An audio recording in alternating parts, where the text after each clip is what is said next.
So while Connecticut Democrats had major victories statewide this week in the elections, the Republicans did have one bright spot in the Connecticut House of Representatives. That's right. And for the very first time in state history, a woman state rep has now been selected as a House leader. Chief political correspondent Mark Davis joins us now live tonight with more. Hi, Mark. Hi, Ann and Darren. Good evening, everyone from the Hartford newsroom.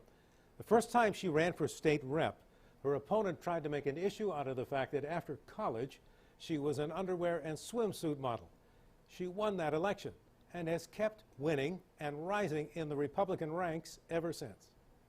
Just elected to her 9th term serving Derby, Orange, and Woodbridge, 49-year-old Themis Claridis has become the first woman in state history to be selected by Republican lawmakers to be their floor leader in the Connecticut House of Representatives. I'm so excited to be able to be that first person and be that face for this party.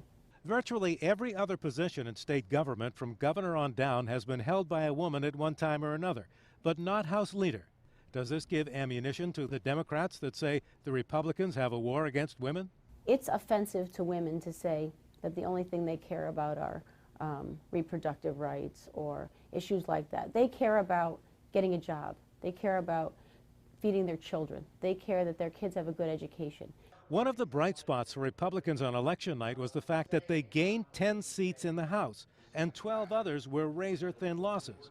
Now Claridis will lead a Republican caucus of 64, the most Republicans have had in over 20 years.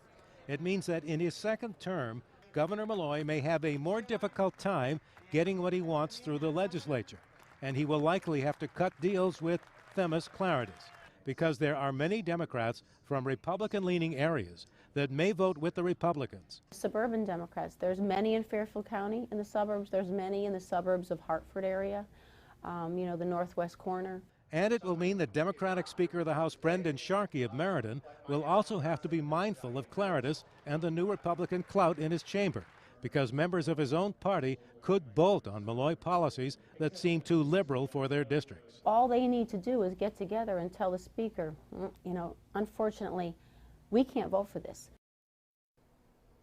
Now, that block of conservative-leading Democrats in the House of Representatives is said to be about a dozen, and that combined with the 64 Republicans could be a majority on some bills. It takes 76 votes to pass in the House of Representatives. Live from the Hartford newsroom, Mark Davis, News 8.